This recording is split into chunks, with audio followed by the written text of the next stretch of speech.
Anyone? Neonicotinoids. Yes. Oh, yes. The only group which is left behind to discuss is neonicotinoids. I wanted to discuss neonicotinoids, organophosphates, and synthetic pyrethroids in bit detail. That's why I kept it in the last. If somehow the colleges reopened, then I could have taught you in the classroom session itself. So today we will be discussing about neonicotinoids. Neonicotinoids, till the introduction of neonicotinoids, the major pesticide used in the major groups of pesticide belong used in agriculture belong to four categories. One is organochlorine, organophosphates, carbamates, and synthetic pyrethroids. If we see the mode of action, we can see that all these four groups of had two mode of action. Organochlorines and synthetic pyrethroids were acting on sodium channel, while organophosphates and carbamates were acting on acetylcholinesterase. So, because of the continuous use from 1950 onwards, these pesticides were continuously used for about 1990s. That means for about 40 years, these were the major groups of pesticides which were continuously used in agriculture. With this continuous use of insecticide, the pesticide pests started developing resistance against these insecticides, and new molecules were not that coming at the faster pace. By 80s, we had fipronil was introduced in the late 80s, and spinosins were also introduced at that time in the late 80s and all. But it was not coming into the domain. It was not brought into the market as a new molecule because all these old molecules were dominating the market scenario. While in early 90s, scientists started discovering new molecules which they consider which had extremely high potential to insects, and they were registered in 1991. Bayer company registered imidacloprid, and this is considered as a major milestone in the pesticide industry, agrochemical industry. And these from 1991 onwards, again about 7 to 8 pesticide molecules are introduced into the market. So now if you see the current market share of uh, pesticides, neonicotinoids occupy almost 1/5 of the insecticide market. 17% of the global insecticide market is occupied by neonicotinoids. That's the status of neonicotinoids in the current pesticide industry. Actually, as the name indicates, neo means literary meaning neo, new. Yes. So it's a neonicotinoid. That means it is newer kind of nicotinoid because its structure and activity was related to or similar to nicotine. It acts on the same site as that of nicotine. It acts on nicotinic acetylcholine receptors, NACHRs. Yesterday we were discussing about acetylcholine receptors, and here I am introducing a new term, nicotinic acetylcholine receptors. That the difference is that there are two different kinds of acetylcholine receptors. Acetylcholine receptors, because of its sensitivity to two different kinds of toxins. There are certain kind of acetylcholine receptors which are extremely sensitive to nicotine, and those acetylcholine receptors are called as nicotinic acetylcholine receptors. Whereas there are another group of acetylcholine receptors which are extremely sensitive to another toxin, another poison, that is called as muscarine. This muscarine is another important human toxin, and those acetylcholine receptors which are sensitive to muscarine is called as muscarinic acetylcholine receptors, MACHRs. So, living organisms have two different kinds of acetylcholine receptors. Whatever be the receptor, Acetylcholine binds to that receptor, but because of the difference in sensitivity towards two kinds of poison, nicotine and muscarine, it is further classified as nicotinic acetylcholine receptors and muscarinic acetylcholine receptors. And as the name indicates, nicotine as well as neonicotinoids have affinity only towards nicotinic acetylcholine receptor. It acts on nicotinic acetylcholine receptors. And as I told you in the introductory part, these old pesticides, OP and carbamates, were acting on acetylcholinesterases and organochlorines and synthetic pyrethroids were acting on sodium channels. So, when a new pesticide group was introduced which is acting on a different site, it did not exhibit any cross resistance because both the older pesticides, target site of older pesticide groups were entirely different to the target site of the newer pesticide group, that is neonicotinoids. And another typical feature with neonicotinoids is that it is low risk to non-target organisms. At that time, it was considered as safe. Nowadays, there are a lot of reports coming about its toxicity to bees and all. Still, compared to other OP insecticides, organochlorine insecticides and all, the risk profile is comparatively low for neonicotinoids, as well as the toxicity to pollution of environment also. Organochlorines, it doesn't harm much the environment. And the first compound to be synthesized in neonicotinoid group was a compound called as nithiazine. Nithiazine, we don't use this chemical in agriculture. It was first identified by a company called Shell. Have you heard about the company called Shell? Anyone? The multinational company? What is the yes, petroleum products? Yes, Karnataka has lot of petrol pumps from Shell. So nithiazine was actually manufactured, discovered by a petroleum company Shell, but the major disadvantage was that it rapidly degraded in the environment by photolysis and hydrolysis. That means in the presence of water and in the presence of light, it degrades rapidly. So it was not at all used in agriculture. Later on, stable molecules were introduced such as imidacloprid, thiamethoxam, acetamiprid, thiacloprid, clothianidin, dinotefuran, and nitinpyran. So you might be familiar with at least three molecules: imidacloprid, thiamethoxam, and acetamiprid. The other molecules are also present in the market. Nitinpyran is not present in Indian market, but thiacloprid, clothianidin, and dinotefuran is present in the Indian market. This is with respect to the introduction about neonicotinoids. Coming to the characteristics of neonicotinoids. The first statement I have given is it has broad spectrum insecticide action. But normally, whenever we discuss about neonicotinoids, we say that neonicotinoids are effective against sucking pests. Now I am contradicting it and saying that it is having broad spectrum insecticide action. That means it acts on a wider group of insects.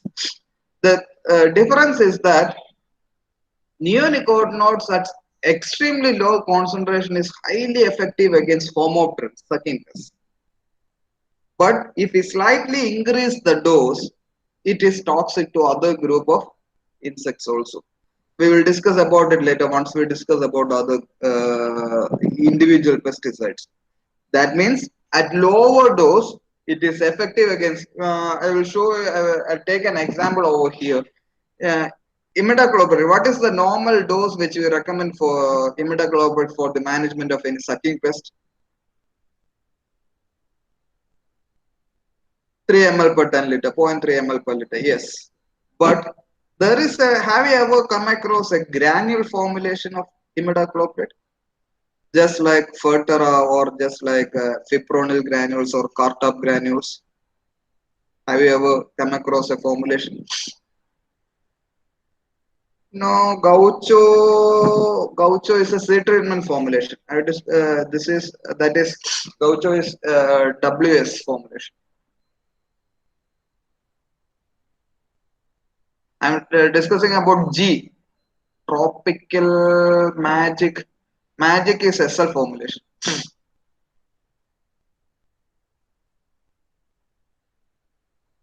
There is a formulation called as ultimate. Ultimate. Ultimate is a 0.3% G formulation of imidacloprid, and it is registered in India for the management of rice stem borer. Just like fipronil or cartap granule, it is broadcasted in rice fields at the rate of 6 kg per acre for the management of rice stem borer. If you see the dose, fipronil 0.3% G is also having the same dose, 6 kg per acre. That means if we increase the dose of imidacloprid, it becomes toxic to other group of insects also. So at lower dose, it is effective as lower dose, especially against homopterans. But if we increase the dose, it is effective to it can manage other group of insects also. In Kerala, CPCRI has given a recommendation of imidacloprid 1 ml per liter for the management of red palm weevil in coconut. We are using zero point 0.3 ml per liter for sucking pest management. For a coleoptera pest management, we are increasing the dose thrice. It is 1 ml per liter. So that is the difference. That's why it is. I'm telling that it is having broad spectrum insecticide action. For homopterans, it has low application rate. Another typical feature of neonicotinoid is that it is an excellent systemic insecticide. Till we don't have much pesticides which have better systemic properties than neonicotinoids. So it has excellent systemic property and new mode of action acting on nicotinic acetylcholine receptors. And another feature with neonicotinoids is that it can be used widely. It can be used as foliar spray. It can be used as soil drench, and it has wide use as seed treatment.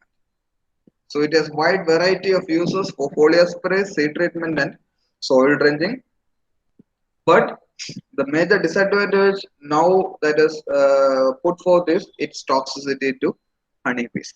So this is the typical features or characteristics of neonicotinoids. This is a different neonicotinoid molecule. The first one.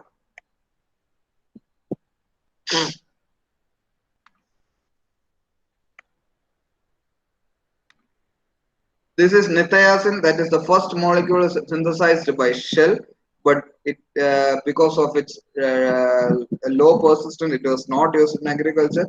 Later on, another molecule, nitinpyran, was introduced. It can be considered as the precursor to other neonicotinoids based on nitinpyran.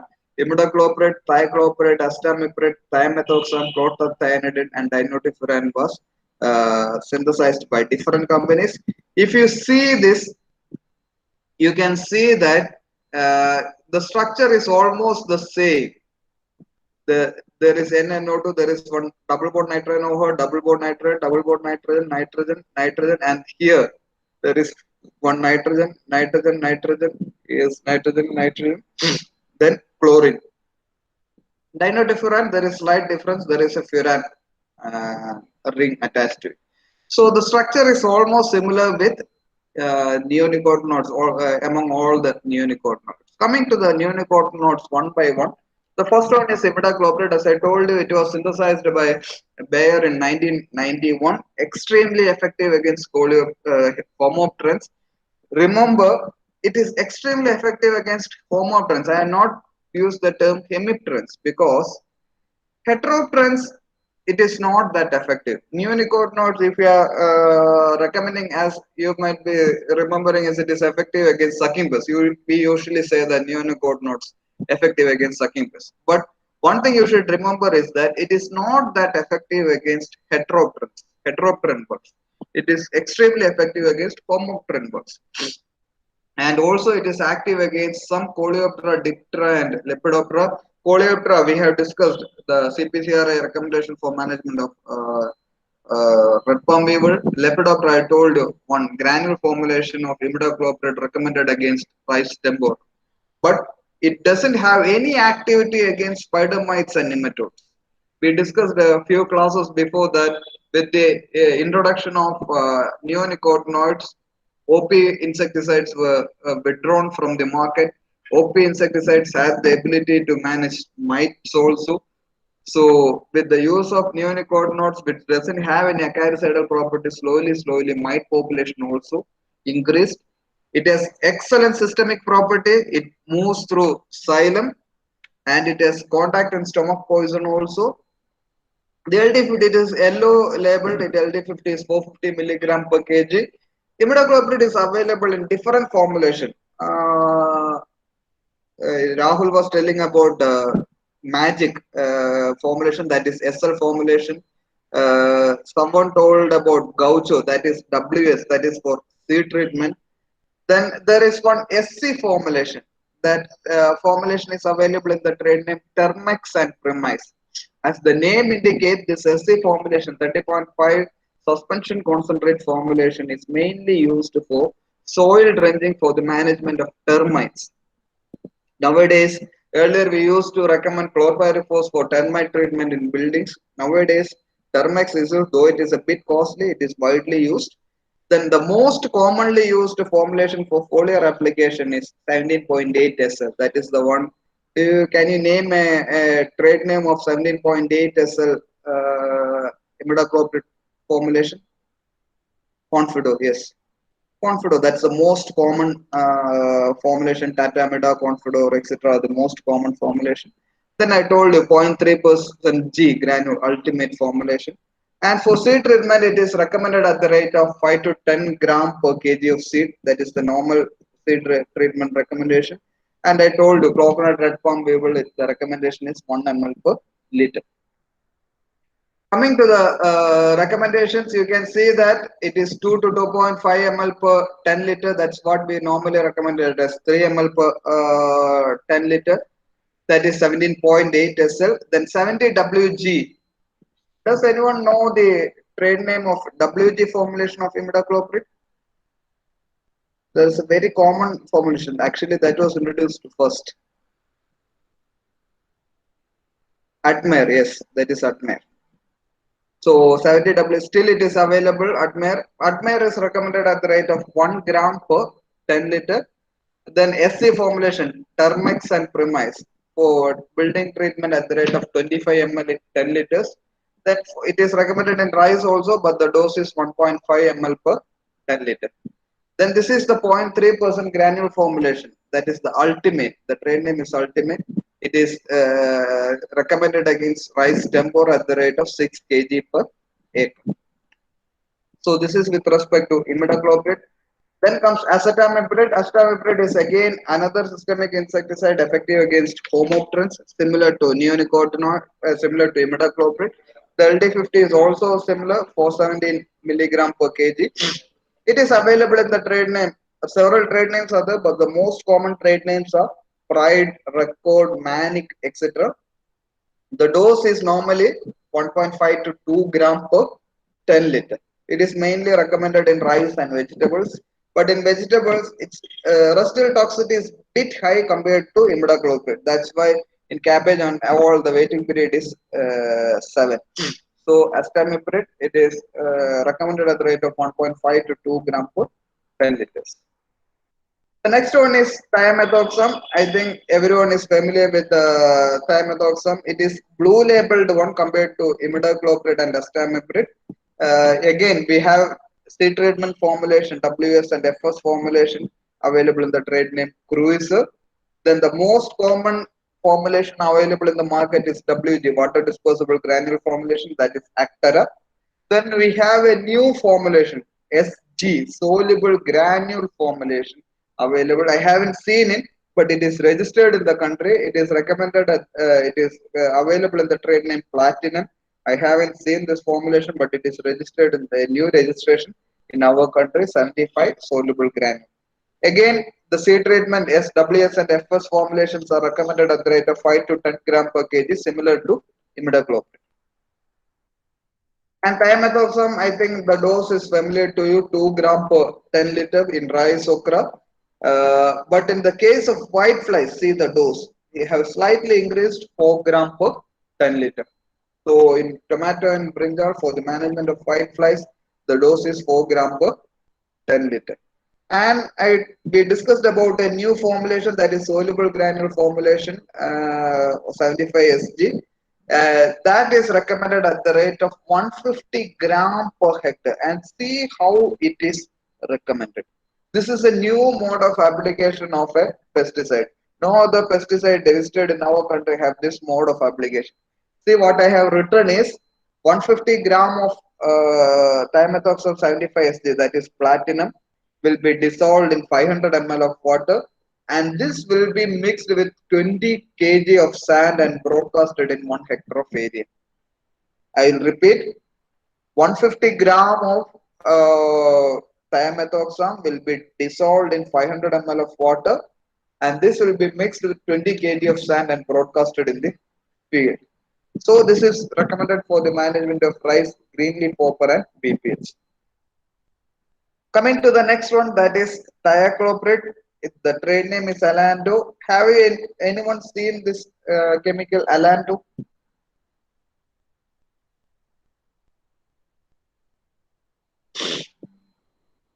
Calypso, yes. Calypso is another trade name. Abhishek is very familiar with pesticides. Good. Larvin, Larvin is thiodicar, not larvin. Larvin is thiodicar. Alanda is from Bayer. Alanda was the pesticide which was available in Kerala from Bayer. It is broad spectrum in nature. See the recommendations in paddy against stem borer, brinjal against fruit and shoot borer, and see the dose also. For brinjal, fruit, and shoot borer, the dose is almost similar to an organophosphorus pesticide. 1.5 ml per liter, 15 ml in 10 liter. For rice stem borer, it is recommended at the rate of 1 ml per liter or 10 ml per 10 liter. For thrips, it is 0.5 ml per liter. So it is broad spectrum. It is effective against lepidopterans, but at a higher dose. That is with respect to thiacloprid. Coming to the next one, nitinpyran. This is a pesticide which is not registered in India, so I'm leaving it. Next one is dinotefuran. Dinotefuran is a chemical which is registered and it is available in the trade name Oshin and Token. Oshin is marketed by a company called as PA Industries, and it is blue labeled one. Again, it is a blue labeled one, just like thiamethoxam. It is for the control of mainly sucking pests, which is having systemic and translaminar action. It is registered only for the management of paddy BPH at the rate of 4 gram per 10 liters. It is a WSG formulation, uh, recommended at the rate of 3 to 4 gram per 10 liters. Coming to the next group, that is clothianidin. Clothianidin is available in several trade names, Dandotsu and Poncho. I think your batch. Rahul and all, you are the one which for agro clinic you come or you visited. I think yes, you were there when we visited Elavangeri VSPC. Do you remember that? Ravi Agro Clinic, yes. Do you remember I had shown you Dandotsu bottle after the, yes, yes, there it was available. The the only place I have seen clothianidin is in Palakkad district. It is green labeled one, that is LD50 is 500 milligram per kg. It is as usual. It is effective against sucking pest. But one difference is that it is recommended as a soil treatment also. It is recommended for foliar spray, but it is recommended for soil treatment also for the management of sucking pests of cotton and sugarcane termites at the rate of 2.5 gram in 10 liters. Paddy BPH, see the dose, it is zero point 0.4 gram in 10 liters. 0.4 gram in 10 liters. BPH, it is a homopteran. Come to T mosquito, a heteropteran, a myrid bug. See the dose, 2.4 gram in 10 liters. See the difference. A homopteran, it is extremely low dose. For a heteropteran, it is almost 6 times the dose, 2.4 gram per 10 liter. So that's the difference. The dose makes the difference. If it is having a higher dose, it is becomes a broad spectrum insecticide. At lower dose, it is mainly effective against Formoterans.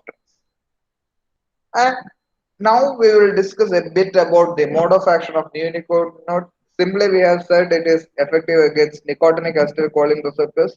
Now we will discuss about the mode of action of neonicotinoid and how it becomes more toxic. See, one thing is that we normally say that nicotine is cancerous carcinogenic in nature. That's why every tobacco cigarette package we have tobacco causes cancer. We have a warning like that. And there are certain organic practitioners, organic farming practitioners who advise not to use tobacco decoction because it causes cancer. Then how come a neonicotinoid is widely recommended for pest management? How it doesn't cause much harm to mammals when the same another chemical that is nicotine, which has almost a similar structure, is causing harm to human beings. So let's see the difference between the toxicity of nicotinoids and neonicotinoids. See, this is nicotine. What this part, the left hand side is nicotine, and the right hand side is neonicotinoids. What you see is over here is nicotinic acetylcholine receptor. This is the receptor, and I see the nicotine just like neonicotinoid. I had two nitrogen atoms over here. So you can see one nitrogen atom over here, one nitrogen atom over here. Here also one nitrogen atom over here, another nitrogen atom over here, and these have the distance between the two nitrogen atoms in nicotine as well as neonicotinoids is 5.9 Armstrong. The distance between nitrogen atom in neonicotinoid and nicotine is 5.9 Armstrong, and this distance is similar to the distance between the two binding sites on nicotinic acetylcholine receptors. That means the binding site, the what you see as a dip over here, these are the binding sites for nicotine, and the distance between this binding site is 5.9 Armstrong, and this distance is similar to the distance between the nitrogen atoms in the nicotine as well as neonicotinoids. That is why nicotinic acetylcholine receptors can bind to both nicotine as well as neonicotinoid. Then how come the toxicity of nicotine and neonicotinoid differ in mammals? See here, this nitrogen atom, it is fully charged, that is the positive charge is here, and see the nitrogen atom over here, it is partially positive, that is delta positive charge. Then that makes the entire difference. I will discuss it again. See how it becomes positive. This oxygen is highly electronegative. Oxygen withdraws the electrons, and because of the withdrawal of electrons by the electronegative oxygen, this nitrogen becomes positive. That's how the nitrogen becomes positive over here. And again, I will show another picture how nicotine and imidacloprid differs in insects as well as humans. See, this is nicotine, this is imidacloprid, that is a neonicotinoid. Nicotine can easily pass through cuticles because imidacloprid is extremely polar in nature. Because of this extreme polarity, which is I think you remember the insect body wall contains wax layer, cuticle contains wax layer. Wax is non-polar in nature. As imidacloprid is extremely polar, that means water soluble, it cannot pass through cuticle. That's why you can see if you watch it closely, this arrow, it's not a solid arrow, it is a dash. It is not a completely solid arrow just like given over here. It's a broken arrow. That's because the permeability of imidacloprid through cuticle is extremely low, while nicotine, it can easily pass through cuticle. So what imidacloprid will do? It is systemic in nature. It enters the xylem and through the stylets or through the digestive system, it enters the insect body. So now both nicotine as well as imidacloprid is inside the insect body. And once it reaches the insect body, this it has to reach the central nervous system to act on nicotinic acetylcholine receptors. Because these nicotinic acetylcholine receptors in insects is mainly located on the central nervous system. Whereas in mammals, nicotinic acetylcholine receptors are located in central nervous system as well as peripheral nervous system. So, nicotine, if it enters over here, in the periphery of the body, even then it can exert effect on the nervous system. Whereas in insects, it has to reach the central nervous system to act on nicotinic acetylcholine receptor. But there is a blood-brain barrier in between the nervous system and the body, and they completely positively charged. You can see it is fully protonated. A fully positively charged nicotine cannot pass easily through the ion barrier or the blood-brain barrier. Whereas this partially positively charged neonicotinoid can easily gain entry into the central nervous system. Once it enters into the central nervous system, it can interact with nicotinic acetylcholine receptor. If nicotine gains entry into the central nervous system, it can also act on nicotinic acetylcholine receptor. So, this is how the one kind of selectivity, how nicotine becomes less toxic to insects and neonicotinoids become more toxic to insects. Here, I will repeat it again. Nicotine easily pass through cuticle. Imidacloprid cannot pass through cuticle because it is polar, but because of its systemic nature, it enters into the insect body. Once it enters into the insect body, the nicotinic acetylcholine receptors are located in the central nervous system. It has to cause the blood-brain barrier to interact with the nicotinic acetylcholine receptors, but a fully positively charged nicotine cannot pass easily through the blood-brain barrier, whereas a partially positively charged neonicotinoid can easily gain access into the nicotinic acetylcholine receptors in the central nervous system. Are you clear up to this much? Are you clear?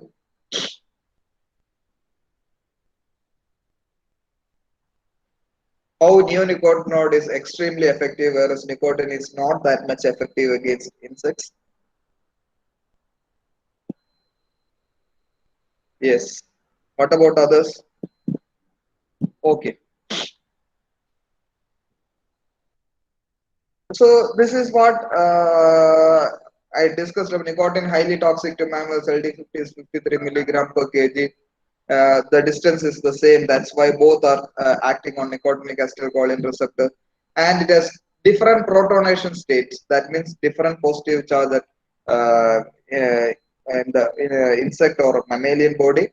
Nicotine, it is cationic. That means fully positively charged. It is selective for mammalian nicotinic acetylcholine receptors. Neonicotinoids, it is partially positively charged. That's why it's called as it is not protonated and selective for insect nicotinic acetylcholine uh, receptors. And the electron withdrawing nitro or cyano group confers partial positive charge with the nitrogen atom in the neonicotinoids. I will show you the electron withdrawing group. This is the nitro group or cyano group, which withdraws electrons from the neighboring nitrogen, and that's how the nitrogen becomes partially positively charged. And this partial positive charge, even if the charge is a bit positive charge, then the neonicotinoid can interact with nicotinic acetylcholine receptor. But for interacting with vertebrate nicotinic acetylcholine receptor, a fully positive charge is needed. So, a partially positively charged, a partially protonated neonicotinoid cannot interact with the vertebrate nicotinic acetylcholine receptors because it needs a fully positively charged molecule such as nicotine to interact with vertebrate nicotinic acetylcholine receptors. Whereas in the case of neonicotinoids and the insect nicotinic acetylcholine receptor, a partial positive charge is sufficient. That's how nicotine is toxic to mammals and neonicotinoids is not toxic to mammals. And another thing is that we have discussed nicotinic acetylcholine receptors is present only in the central nervous system in insects. In imidacloprid or any other neonicotinoid is not that ionized and can be easily moved into the central nervous system. Nicotine is fully protonated. It has limited access to central nervous system. And in vertebrates, nicotinic acetylcholine receptor is present both in the central nervous system and peripheral nervous system. So the nicotine it doesn't need to pass the blood-brain barrier. It can interact with acetylcholine receptors in the peripheral nervous system and exert its shock toxicity, whereas neonicotinoids can easily pass through blood-brain barrier and interact with nicotinic acetylcholine receptors in the central nervous system. And the last 2 points, listen it carefully. I have not told anything about the last 2 points.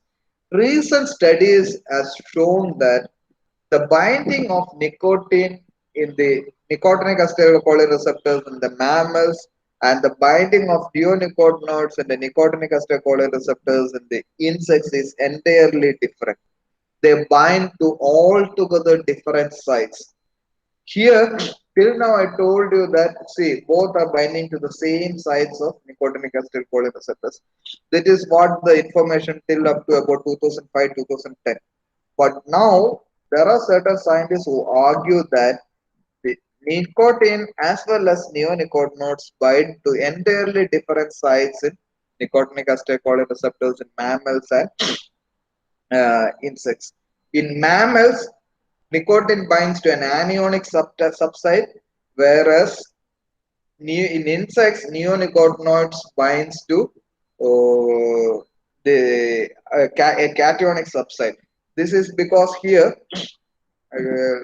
here, because of the electron withdrawing nitro group, the oxygen withdraws nitrogen and oxygen becomes negatively charged. And this negatively charged oxygen interacts with the cationic amino acid residue at a newer site different from the mammalian nicotinic acetylcholine receptor. This is just for your information because after 5 years, whatever I told you may be different because scientists are coming up with newer and newer evidence that uh, nicotine and neonicotinoids bind to different sites in nicotinic acetylcholine receptors in mammals and insects. So this is how this negatively charged interacts with the cationic subsite, and in mammalian nicotinic acetylcholine receptors, it is having an anionic amino acid residue. That's why it's not interacting. And if you remember the Iraq classification of neonicotinoids, it has four different chemical subgroups. One is the neonicotinoids, second is sulfoxamines, the third one is butenolides, and the fourth one is mesoionics. These are chemical subgroups of neonicotinoids. So we will be discussing a little in brief about these subgroups. The first one is the sulfoxamine group. Only one chemical is there, that is sulfoxaflor. It is not registered in our country, though trials are going on with respect to the efficacy of sulfoxaflor in our country. It is not yet registered for use in our country. It is a systemic insecticide effective against sucking pests. One thing that makes the sulfoxaflor different from other neonicotinoids, what we have discussed till now, is that sulfoxaflor is effective against insects, pests which are resistant to neonicotinoids. Aphids and certain BPH and all have evolved extremely high resistance to neonicotinoids such as imidacloprid and thiamethoxam. But scientists argue that sulfoxaflor is effective against those insects which have already developed resistance to neonicotinoids such as imidacloprid and thiamethoxam. And why it is categorized in a different chemical subgroup, I will show you. Sulfoxaflor. Sulfoxaflor has nitrogen which atoms which is not uh, uh, having sp3 I think hybridization. I think you might be remembering sp2 and sp3 what you have studied in your 10th 11th and 12th.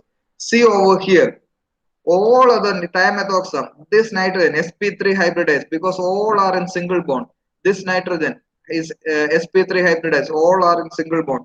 Here imidacloprid nitrogen having sp3 hybridization single bond, sp3 hybridization single bond, acetamiprid single bond, sp3 hybridized nitrogen, clothianidin, all are there. But in the case of sulfoxaflor, see the nitrogen, it is double bond. This nitrogen double bond, and this nitrogen again it is double bond. Actually, it will be triple bond. So that's the structural difference. Sulfoxamine lacks amine nitrogen or sp3 nitrogen. Sp3 nitrogen is nitrogen having single bond. And the companies argue that sulfoxaflor is safe to bees and other pollinators. That's why they argue that the ban on imidacloprid doesn't apply to sulfoxaflor because structurally it is different and its toxicity to bees is also low.